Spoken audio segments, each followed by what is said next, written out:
Exodus chapter 16. Manna and quail from heaven. On the 15th day of the second month, after they had left the land of Egypt, the whole congregation of Israel set out from Elim and came to the desert of Sin, which is between Elim and Sinai. And there in the desert they all grumbled against Moses and Aaron. If only we had died by the Lord's hand in the land of Egypt, they said. There we sat by pots of meat and ate our fill of bread. But you have brought us into this desert to starve this whole assembly to death. Then the Lord said to Moses, Behold, I will rain down bread from heaven for you. Each day the people are to go out and gather enough for that day. In this way I will test whether or not they will follow my instructions. Then on the sixth day, when they prepare what they bring in, it will be twice as much as they gather on the other days. So Moses and Aaron said to all the Israelites, This evening you will know that it was the Lord who brought you out of the land of Egypt. And in the morning you will see the Lord's glory, because he has heard your grumbling against him. For who are we that you should grumble against us? And Moses added, The Lord will give you meat to eat this evening and bread to fill you in the morning, for he has heard your grumbling against him. Who are we? Your grumblings are not against us, but against the Lord. Then Moses said to Aaron, Tell the whole congregation of Israel, Come before the Lord, for he has heard your grumbling.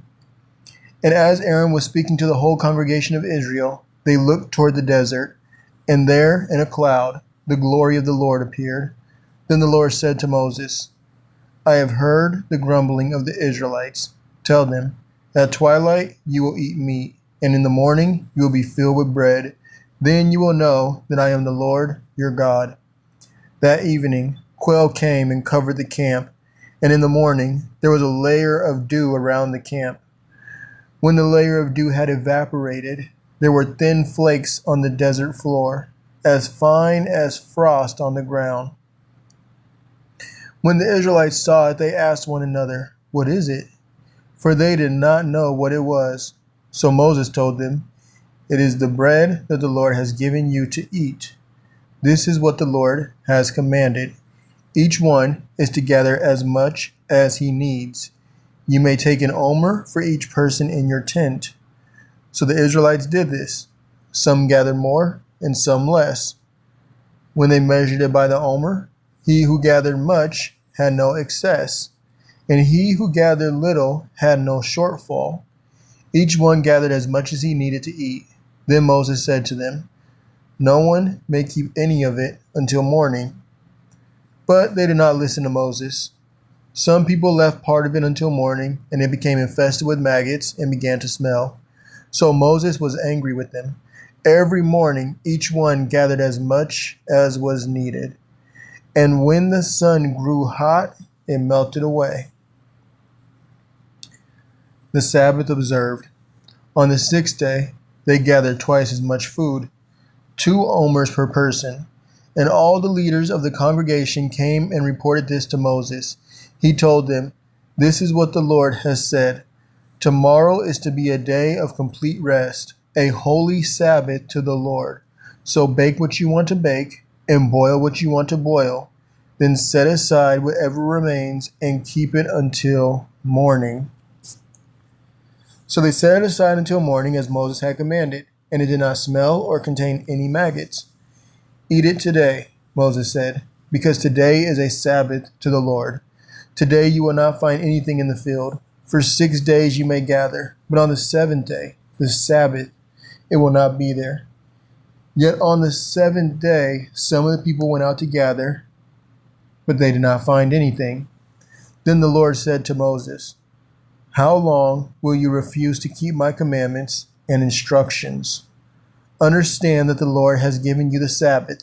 That is why on the 6th day, he will give you bread for 2 days. On the 7th day, everyone must stay where he is. No one may leave his place. So the people rested on the 7th day. The jar of manna. Now the house of Israel called the bread manna. It was like It was white like coriander seed and tasted like wafers made with honey. Moses said, "This is what the Lord has commanded. Keep an omer of manna for the generations to come, so that they may see the bread I fed you in the wilderness when I brought you up out of the land of Egypt." So Moses told Aaron, "Take a jar and fill it with an omer of manna, then place it before the Lord to be preserved for the generations to come." And Aaron placed it in front of the testimony to be preserved, just as the Lord had commanded Moses. The Israelites ate manna 40 years until they came to a land where they could settle. They ate manna until they reached the border of Canaan. Now an omer is a tenth of an ephah.